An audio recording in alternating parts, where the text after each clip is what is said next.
Vamos lá. Bom, boa tarde a todos, a todas. Queria agradecer, né, pela participação de vocês, dizer que esse é o primeiro encontro oficial, né, do NESP nesse novo formato. E o objetivo desse encontro é apresentar um pouquinho, tanto da história, né, das etapas, das fases de construção desse núcleo de estudos, até o momento atual que a gente está desenvolvendo, apresentar um pouco dos projetos de pesquisa. A gente tem aqui alguns convidados, né? Provavelmente possíveis colaboradores. Tá melhor? Veja aí se melhorou. E a ideia é apresentar mesmo o núcleo e o que a gente vai fazer a partir de agora, tá bom? Então, assim, eu vou compartilhar minha tela e aí, se vocês tiverem alguma dúvida, pode abrir o áudio de vocês e perguntar, porque eu não vou conseguir vê-los a partir de agora.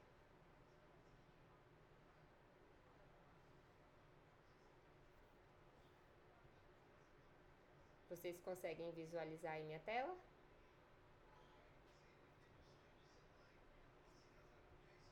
Tá. Então, eu queria começar essa apresentação, né, trazendo uma fala de Paulo Freire que me marca muito na minha condução do ensino, que diz assim, que ensinar não é transferir conhecimento, mas criar as possibilidades para sua produção ou para sua construção. Para mim, o processo de ensino ou de construção de uma vida acadêmica de um estudante, esse processo ele é totalmente ativo e ele é totalmente dependente do próprio estudante.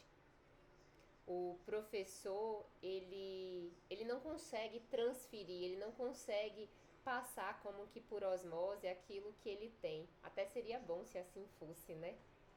Mas eu entendo o professor como alguém que cria caminhos, que cria estratégias, que cria metodologias com um objetivo pedagógico para que o estudante construa a sua jornada, o seu caminho, a sua formação até aquele objetivo.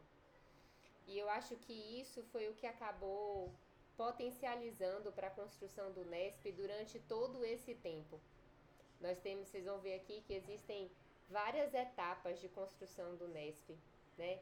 De um formato muito pequenininho, muito específico, até o formato que ele está ganhando agora.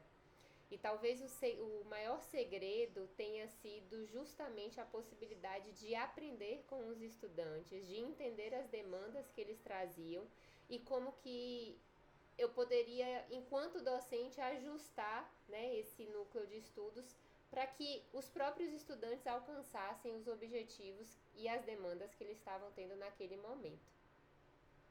Então, o NESP ele nasceu como uma oficina de semiologia e propedêutica clínica lá no ano de 2017, quando eu conduzia os componentes curriculares de propedêutica clínica. E eu comecei a observar que não davam conta, né? Não davam conta de trazer uma abordagem de quem era o sujeito que estava sendo avaliado, de todas as condições clínicas que ele poderia apresentar, das etapas de construção de um raciocínio clínico e ainda das habilidades, né, de coleta de dados objetivos e subjetivos. Então, naquele tempo, essa demanda de ter, né, uma necessidade maior, uma oportunidade de ampliar os conhecimentos da semiologia da propedêutica foi que fez com que nascesse as oficinas. E as oficinas elas eram mensais, né? Então assim, elas eram livres para quem quisesse participar, se inscrevia previamente, chegava lá, fazia e tudo bem. Até que os próprios estudantes entenderam que havia necessidade de mais, que aqueles encontros mensais eles não estavam sendo suficientes. E aí, a partir dessa própria motivação, é que surgiu o NESP enquanto Núcleo de Semiologia e Propedêutica Clínica no ano de 2018. E aí depois eu vou apresentar um pouquinho né, de como que eram essas sessões, o que que a gente fez. E aí, em 2019, o Nesp, ele saiu de uma abordagem que era muito de sessão de ensino, muito de ensinar os estudantes a parte clínica, a parte de coleta de dados e etc. E ele ganhou uma abordagem de projeto de extensão. Em 2020 veio a pandemia, né, e quando a gente estava ganhando força em um dos projetos de extensão, a gente precisou interromper e a gente transformou o núcleo, tudo que ele existia presencial, num formato online. E depois de 2021, né, que foi quando a gente interrompeu até hoje, houve um período em que ele ficou aí, digamos, sendo a nova versão sendo gerada, né? Foi um período do meu afastamento para o pós-doc, mas também um período de reflexão de como que ele viria nesse novo formato, já que hoje eu não teria mais os componentes de semiologia e propedêutica clínica dentro da universidade, já não teria mais estudantes de saúde dentro da universidade, então como que ele poderia acontecer dentro desse novo contexto, né? E aí eis que surge, na verdade, não mais um núcleo de estudos para semiologia e propedêutica clínica, mas sim um núcleo de estudos em saúde e pesquisa, ao qual muitos de vocês fará parte, né? Então aqui são algumas fotos das oficinas. As oficinas, elas tinham um caráter muito prático. Então a gente trabalhava anamnese encenada, a gente trabalhava estudo de caso para aplicação de raciocínio clínico e as práticas do exame físico. Então em cada uma delas havia uma abordagem diferente, porque o objetivo era desenvolver habilidades dos estudantes para a propedêutica. Essas oficinas, elas foram amparadas ou suportadas, né, em conteúdos, em registros, por uma plataforma virtual, um site que foi desenvolvido pela estudante de bolsista BAP, né, naquele tempo, que foi a Brenda. E gerou, inclusive, um diário de bordo, onde as experiências que eram feitas, né, ela registrava como estratégia de aprendizagem. Isso mais tarde gerou, inclusive, uma produção. Quando o núcleo surgiu, né, deixou de ser oficina e surgiu o núcleo, ele já veio com um formato no tripé, ensino, pesquisa e extensão. Ele nasceu com esse propósito. Mas no início não foi possível fazer. Como tudo na vida, a gente vai aprendendo, né? Então vocês vão ver que na fase 1 do núcleo ele foi muito focado em ensino. Na fase 2 a gente conseguiu ganhar um pouquinho da extensão. E na fase 3 ele começou a ter alguns produtos em relação à pesquisa. Mas desde sempre ele nasceu com essa perspectiva, né? De complementar, de aprofundar, de ampliar conhecimentos com base no tripé ensino, pesquisa e extensão. Esses foram os primeiros estudantes, né, que fizeram parte do Nesp, eram todos estudantes da própria universidade, estudantes do bacharelado interdisciplinar em saúde, da UFSB.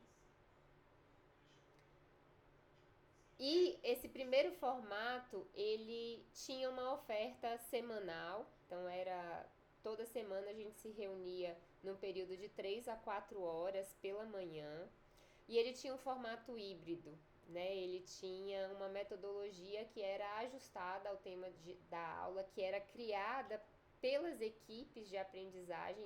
Nessa fase a gente tinha 3 equipes.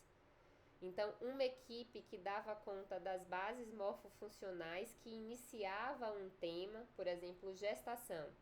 Então, essa equipe ela ia trazer toda a parte de alteração anatômica, fisiológica, psicológica que acontecia na gestação. A equipe 2 trazia a abordagem de como avaliar essa mulher. Então, a gente desenvolvia ferramentas, mecanismos que pudessem permitir, né, a eles esse processo de avaliação. Então a gente desenvolveu barriga, seios, para que eles pudessem testar. E a equipe 3, ela vinha com uma abordagem de... Só um minuto, gente.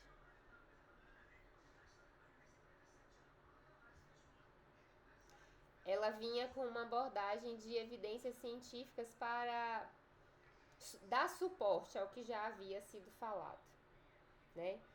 E nesse momento a gente focou mesmo no ensino, e a única estratégia que a gente tinha de divulgação era a página do Instagram que foi criada no momento em que o núcleo passou a existir, né? Então, antes de cada tema acontecer, a gente fazia as reuniões de planejamento. O tema ele nascia a partir das demandas dos próprios estudantes. Então, eram eles que definiam o que eles gostariam de estudar a partir dos outros componentes que eles estavam cursando. E daí, depois do planejamento, a gente seguia mais 3 encontros, cada encontro sendo conduzido por uma equipe, né? Então, dentro dessas aulas, a gente continuou mesclando a parte de aula teórica, a parte de aula prática e a parte de resolução de caso clínico ou aplicação prática de algum conhecimento que tinha sido trabalhado naquele tema. E foi aqui que a gente ensaiou, digamos assim, o primeiro projeto de extensão, que foi uma atividade de educação em saúde. Esse ciclo, né, o tema que norteou esse ciclo foi no mês, né, da prevenção ao câncer de mama. Então a gente trabalhou um pouco de ciclo menstrual, de características da mulher, de alterações que a saúde da mulher pode apresentar. E a gente culminou com essa atividade de extensão que foi feita para os estudantes e para os servidores técnicos da UFSB, em que os estudantes se dividiram e eles iam em cada sala apresentar fatores de risco para o câncer de mama, como fazer a autoavaliação, o que fazer se de repente encontrasse um nódulo e por aí vai. E depois disso a gente organizou o primeiro simpósio, né? O primeiro evento científico. A gente submeteu a proposta a um edital que estava em aberto e a gente conseguiu financiamento para organizar esse primeiro simpósio, que teve como tema a saúde e os ciclos de vida na perspectiva da propedêutica. E por mais que a gente não tinha foco na pesquisa, a gente também ensaiou algumas apresentações de trabalho, né? Então vocês estão vendo aqui Maísa, Anderson e Brenda. Foram os 3 estudantes, os 3 primeiros estudantes bolsistas que eu tive dentro da universidade. Então, o Anderson ele foi bolsista BAP na implementação das oficinas de propedêutica clínica. A Brenda foi bolsista BAP na implementação do núcleo de estudo do NESP, e a Maísa foi a primeira estudante de iniciação científica. E daí eles trouxeram, né, nesse evento um pouco do que a gente fazia no NESP, né? Como que o NESP acabou influenciando a formação dos estudantes do BI Saúde. E aí, depois dessa primeira fase, a gente entendeu, com a experiência da pesquisa, com a experiência da extensão, que a gente precisava ampliar um pouco mais no NESP, que era possível ampliar. E introduzir um pouco mais de extensão, introduzir um pouco mais de pesquisa. E essa fase 2, ela veio com esse fortalecimento. Tanto que a gente somou uma nova equipe. Acabou desconfigurando aqui, mas além das que já existiam, a gente adicionou a equipe que era de promoção de saúde e qualidade de vida. E que essa equipe ela fazia um fechamento do tema que tinha sido estudado para um projeto de extensão, que poderia acontecer dentro da universidade ou fora da universidade. E aí, dentro dessa fase 2, a gente também teve uma mudança, né? Porque no primeiro momento eram só estudantes do BI Saúde. E isso não atendia a formação de saúde que hoje as diretrizes curriculares prevêem, que é a formação interdisciplinar. Então, nessa fase 2, houve um processo de seleção em que a gente trouxe para dentro da UFSB estudantes de outras universidades e de outros cursos. E aí foi a primeira formação interdisciplinar que a gente teve, né? A gente tem aqui estudantes de psicologia, de odonto, de fisioterapia, de enfermagem, de medicina, tinha estudante que vinha de Eunápolis semanalmente para participar do Nesp, né, para assistir às aulas. E eu sou muito feliz porque muitos desses estudantes hoje já estão inclusive em programas de mestrado, já conseguiram se consolidar na carreira, então é uma alegria mesmo saber que de alguma forma o Nesp pôde contribuir com essa formação. E essa experiência ela foi muito, muito rica antes de eu seguir, porque as discussões que a gente passou a ter dentro do campo da semiologia e da propedêutica clínica era de uma grandiosidade fora do normal. Você discutia um caso clínico com um olhar que vinha de um estudante de psicologia, de odonto, de fisioterapia, do BI Saúde, da enfermagem. Vocês não têm noção do quanto que a gente conseguia produzir de conhecimento e de discussão. A gente continuou seguindo, né, a proposta de reuniões de planejamento. A gente fez na época uma parceria com a Unime, né, tendo eles, os coordenadores, como colaboradores. A gente continuou mantendo as sessões de ensino e aqui a gente ampliou um pouco do projeto de extensão. Então, em uma das atividades que os meninos levaram Educação e Saúde a um lugar que se chama Recanto de Potira, que ele atende mulheres gestantes e puérperas. Eles tiveram uma experiência que nos motivou a dar continuidade e a gente passou a assumir o encontro de educação e saúde que acontecia mensalmente nesse recanto, né? Nesse lugar de atendimento de mulheres. E ali a gente ensinou sobre alterações da gestação, cuidados com o recém-nascido, a gente falou sobre depressão pós-parto, sobre como cuidar das mamas da mulher, ensinou como fazer a pegada do bebê, enfim. Acho que foi quase um ano que a gente pôde acompanhar essas mulheres e levar um pouquinho do conhecimento e também trazer um pouquinho do conhecimento que elas tinham pra gente. A gente chegou a ensaiar um espaço de acolhimento, escuta e promoção de saúde dentro da universidade, mas ele não conseguiu ir à frente, não tivemos tempo para ir à frente. Mas talvez seja algo que a gente consiga resgatar agora, não só para a universidade, mas também para a comunidade, como projeto de extensão. Nessa fase a gente organizou o segundo simpósio, né, também com o edital Procis. E aí a gente aprimorou um pouco mais das apresentações. A gente saiu, né, de dentro dos muros da UFSB para eventos em outras universidades, eventos maiores. E a gente teve muitos trabalhos apresentados no Congresso de Medicina. Esses trabalhos, muitos deles foram premiados. E a gente teve 4 trabalhos que foram premiados, que foram aprovados para publicação em uma revista da UFRB. E aí de tudo isso, né, a gente teve resultados, além dos 3 campos que o núcleo tinha sido pensado, né? A gente teve resultados para o campo do ensino, da extensão, da pesquisa e também no campo da divulgação, ou se vocês preferirem chamar, da disseminação de conhecimento, porque a gente conseguiu manter o site, manter o Instagram e produzir alguns materiais, ainda no formato de ensaio, digamos assim. Essa parte da divulgação, ela foi muito no formato de ensaio, de experimentar, de ver o que dava certo e o que não dava certo. E quando a gente estava no auge disso tudo, né, como um balde de água fria, nós fomos literalmente retirados de dentro da universidade e colocados por trás de uma tela. E todo o núcleo, ele passou a ser online. Mas eu digo que se me der o limão, eu faço a limonada, né? Acho que a gente tem que levar um pouco disso da vida, aprender a se adaptar. E eu digo que esse aprendizado, ele me tornou, inclusive, uma professora melhor.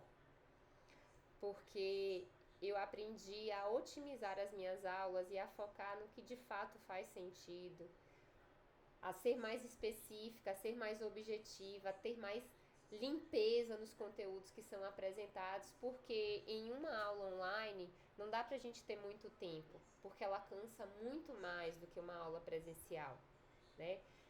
1 hora e meia na tela já é muito, já é bastante. Então, para mim foi em particular, né, foi uma experiência muito rica. E diante dessa experiência, eu, a Társila e o Ícaro escrevemos um artigo que contou um pouco dessas lições aprendidas, né, do que a gente aprendeu nesse tempo da Covid, para o ensino e também para aprendizado, enquanto professor, mas também enquanto estudantes. E aí nesse tempo a gente teve 2 ciclos de estudos, foram 7 sessões, e foi no auge da pandemia. Então assim, foi quando a gente não tinha certeza de nada, conhecimento de nada. O primeiro ciclo a gente nem tinha dados, e a gente começou a levantar algumas questões. Né? Então, o primeiro ciclo ele foi muito no sentido de tentar entender o que era a Covid, quais evidências tinham sobre a Covid, como que estava se dando o processo de comunicação e prevenção. Mas o segundo ciclo, ele nasceu de muitos questionamentos que eu tinha, que era assim, como vai ser o depois? Né? Eu tentei trazer para os estudantes um pensamento de como que ia ser para os idosos, para as crianças, para os trabalhadores, para os adultos, depois que passasse a pandemia. E aí a gente discutiu um pouco disso, um pouco da saúde mental, um pouco das repercussões do Covid na adolescência, na criança, no idoso e na pessoa adulta, né? E também foram encontros incríveis, porque a gente trouxe pessoas para falar de vários lugares, pessoas que tinham expertise na área, né? Então a gente teve uma professora de psicologia de Brasília, a gente teve um professor de São Paulo e por aí vai. Foram 7 sessões de ensino com uma média de 40 a 50 participantes em cada sessão. E dessa fase online a gente teve 6 trabalhos publicados. Essa própria fase foi uma extensão, porque ela era aberta à comunidade, qualquer pessoa que quisesse participar, ela poderia participar. Então, quem vinha assistir de fora eram pessoas da comunidade mesmo, assim, profissionais de saúde, estudantes de outras universidades, e que queriam conhecer e assistiam. E a gente teve 6 trabalhos, né, apresentados e publicados em anais de congresso, e a gente teve 2 artigos publicados, um é esse que eu acabei de mostrar para vocês. E aí houve esse tempo de espera que eu falei, né? Houve esse tempo de pausa, principalmente no ano de 2022, que foi um tempo que eu fiquei fora, e eu digo que foi um tempo que me fez refletir muito sobre o que fazia sentido e o que não fazia sentido, assim, na minha vida e na minha carreira.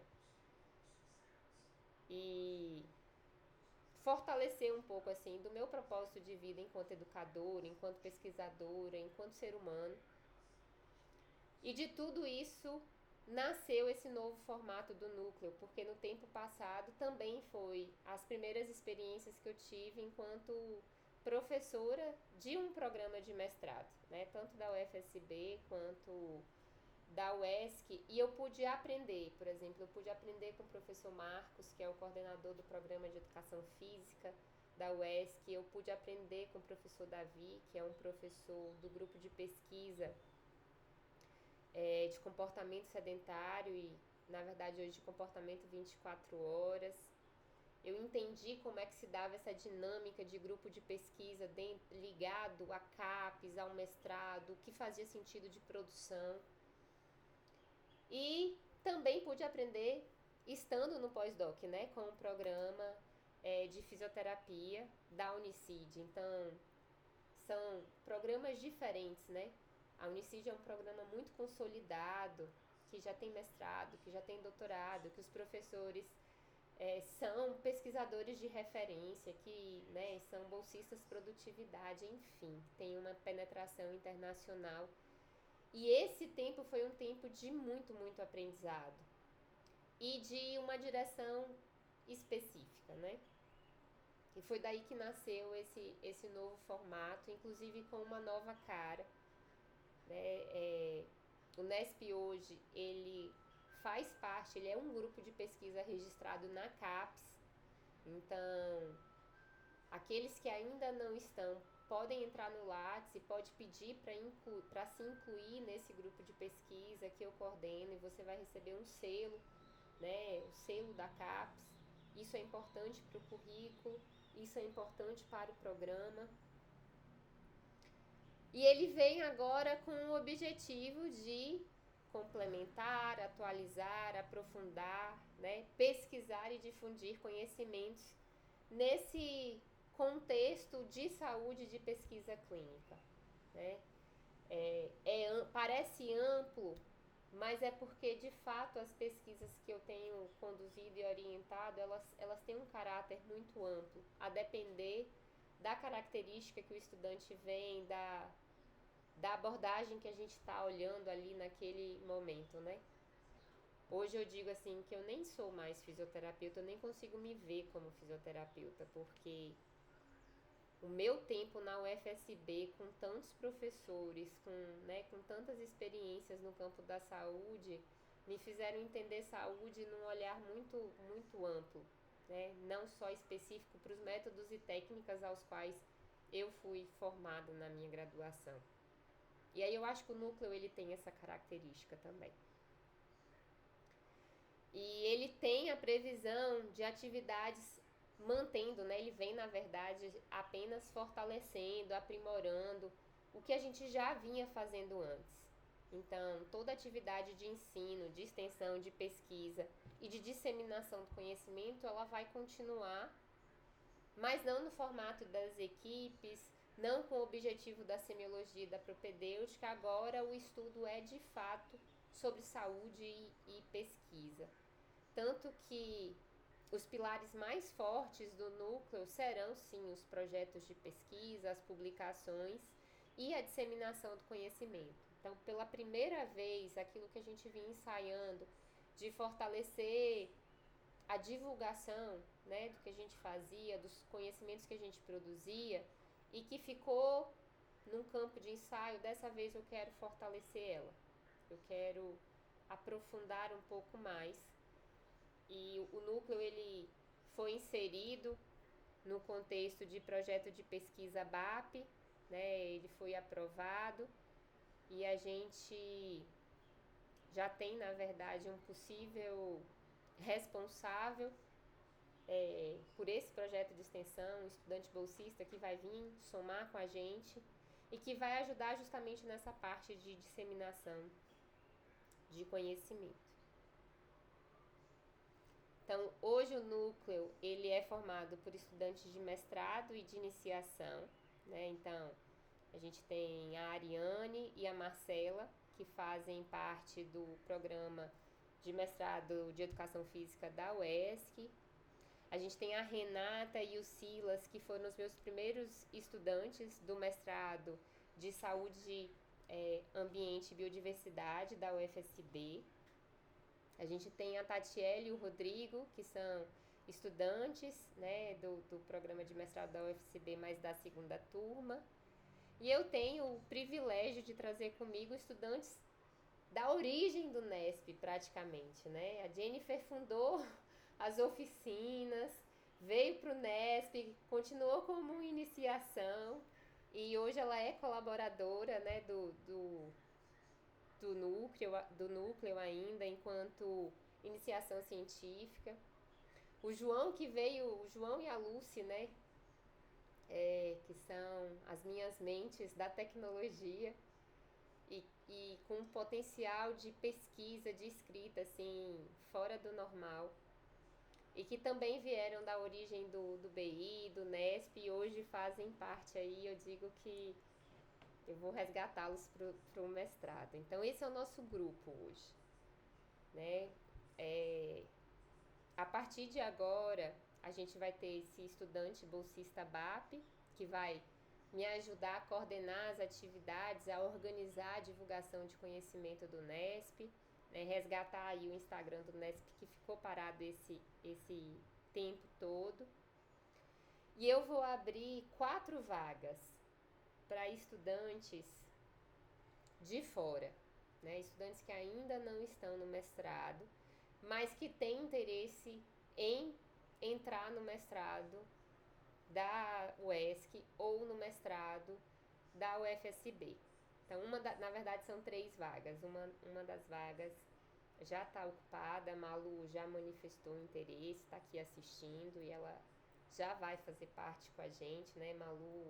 Eu tive também o privilégio de ser co-orientadora dela em outros projetos de pesquisa ligada à evidência científica. E eu acredito que ela vai somar bastante com o nosso grupo, já cheia de expectativas aí. Então serão 3 vagas, né? E existe um critério para essas vagas, é de que de fato sejam pessoas que tenham interesse em seguir com a pesquisa, né? Então, profissionais ou estudantes que tenham no seu plano de carreira a intenção de, nos próximos processos seletivos, entrar, né, em um desses programas, porque nesse tempo a gente já vai produzindo projeto de pesquisa, a gente já vai se preparando, né? Eu tive uma experiência muito positiva, tanto com a Ariane quanto com Renata, que caminharam comigo um tempo antes de participar do processo seletivo dos programas, né? A Ariane já entrou com um projeto praticamente pronto, fez uma excelente seleção, né? Foi aprovada em primeiro lugar e ganhou uma bolsa por isso. E isso é mérito dela, porque ela investiu tempo, mesmo não estando no programa.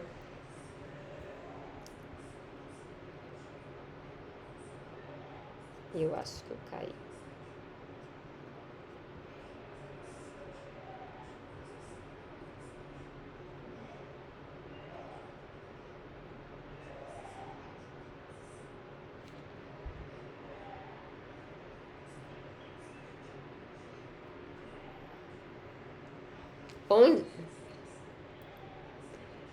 Onde eu parei? Ah, tá.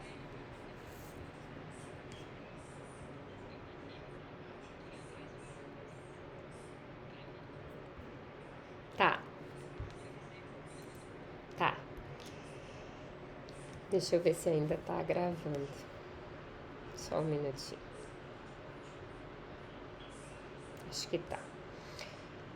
Na verdade, eu tava contando porque o critério dessas 3 vagas, né? Que seriam estudantes que têm interesse em entrar nos programas de mestrado ou da UESC ou da UFSB, porque eu tive experiências muito boas, tanto com a Ariane quanto com a Renata, de poder conduzir o projeto de pesquisa antes da seleção, né? Então, no caso da Renata foram alguns meses, mas no caso da Ariane a gente caminhou um ano inteiro, né? 2022 inteiro.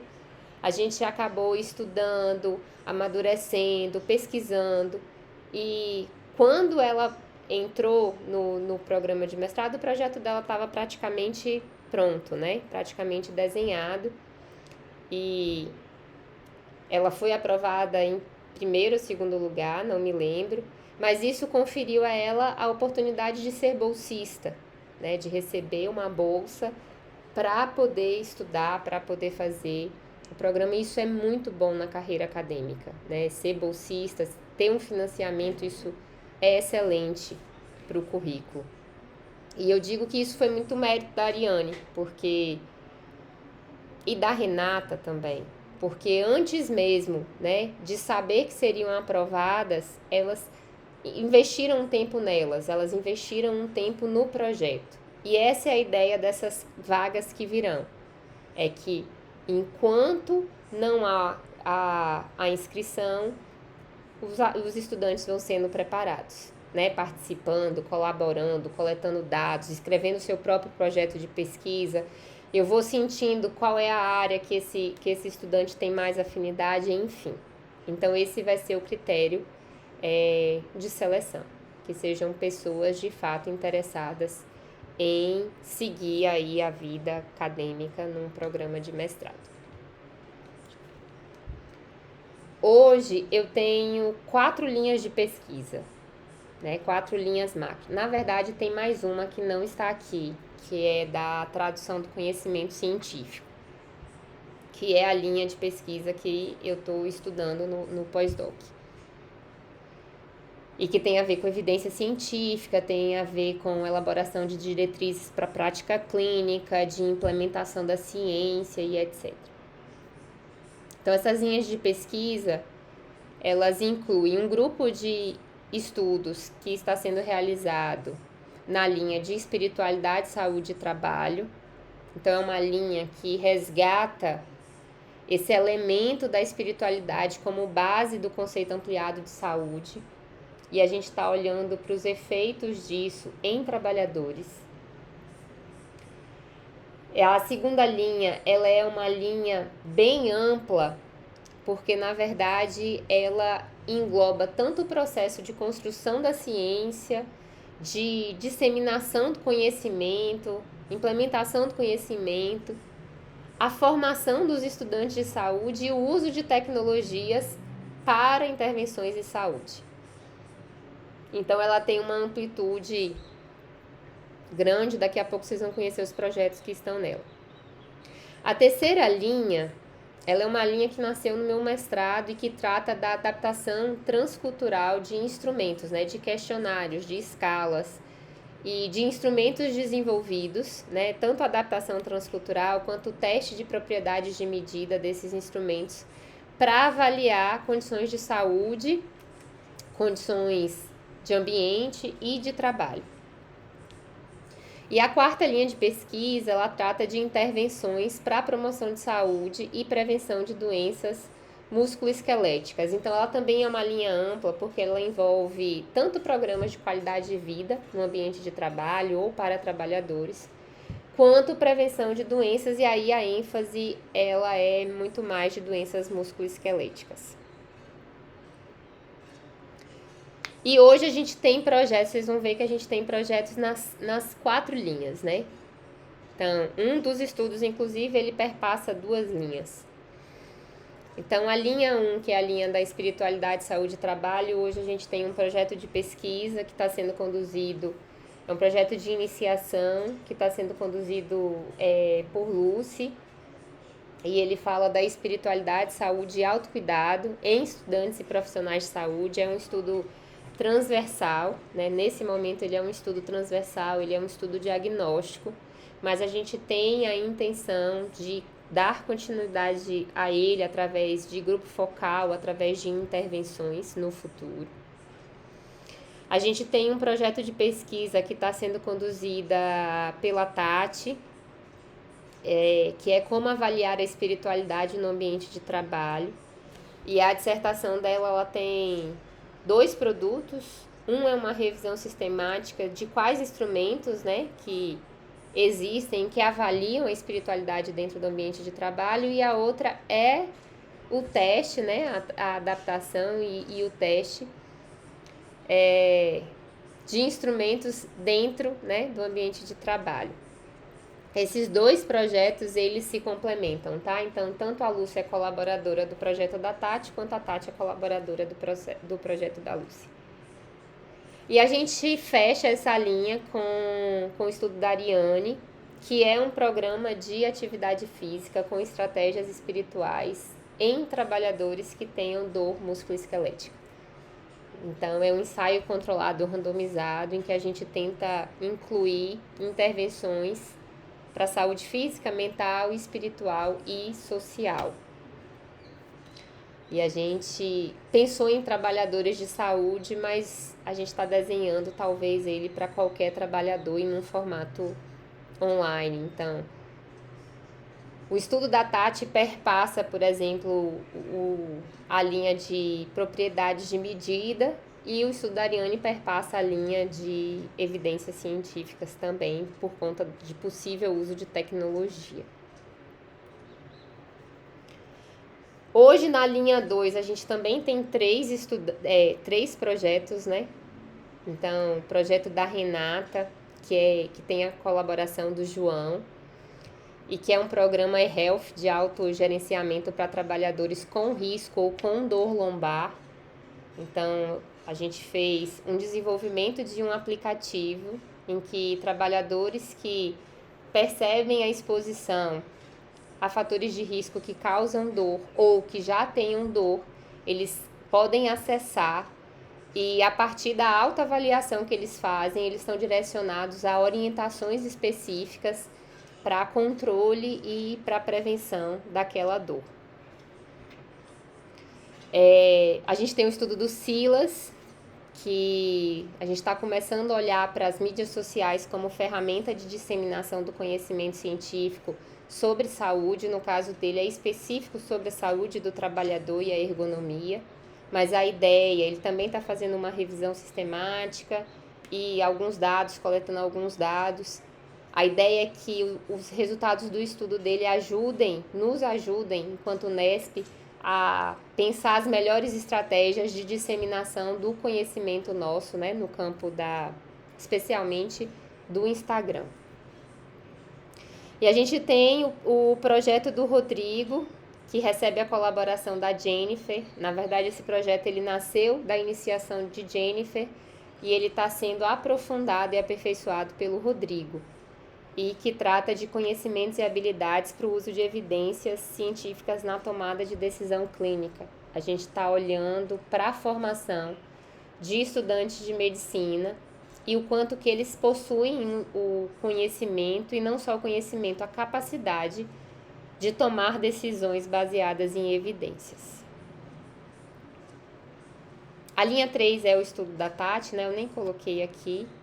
E hoje a gente tem na linha 4, que trata dos programas de qualidade de vida e prevenção de doenças, o estudo da Marcela, que é um estudo de associação entre o ciclo menstrual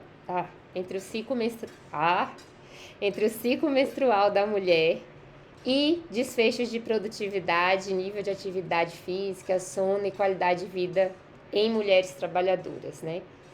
Esse projeto está começando pequenininho, mas ele tem um potencial também muito grande, inclusive de parceria com outros colegas. Eu já conversei com o professor Davi, que estuda justamente esse comportamento 24 horas, e a ideia é que a gente possa também usar instrumentos de medida objetivos, né, bioimpedância, acelerômetros, para ver o efeito desse ciclo menstrual aí nas mulheres. Então, isso é o que está acontecendo agora, tá, gente? É o que, na verdade, vem acontecendo desde 2021, 2022 ali. Os projetos que têm sido construídos, que ainda não foram expostos, mas começaram a ser, né? A gente teve 6 resumos, frutos desses projetos, submetidos ao congresso da ABRAPG. Estamos aguardando aí as respostas. E a expectativa é que a partir de agora a gente comece a colher fruto mesmo das produções desses estudos.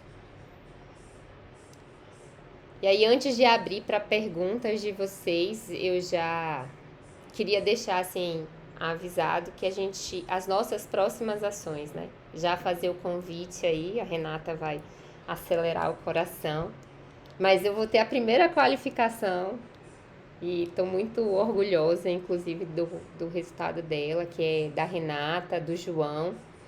Vai acontecer no dia 26, né, na próxima quarta-feira, às 14 horas. A gente vai ter na banca o professor Felipe Reis, um pesquisador em dor e em tecnologia, né? Ele tem pesquisado sobre inteligência artificial, então eu acho que vai ser um momento de muito, muito, muito aprendizado. E aí eu já deixo o convite para vocês. É importante e é muito válido quando o estudante de mestrado ele vai assistindo qualificações, porque ele vai entendendo o que é a qualificação, como ela acontece, como que são feitas as perguntas, e ele vai se preparando, e no dia dele ele tem menos medo, ele tem mais segurança, né? Porque, na verdade, o que gera medo na gente é o desconhecido. Então, quanto mais eu conheço esse processo de qualificação, digamos que menos insegurança eu vou ter na minha própria qualificação ou defesa. Então fica aí o convite de vocês, pode repassar, convidar, né? Vai ser aquele trabalho do programa Health no aplicativo, vai ser lindo.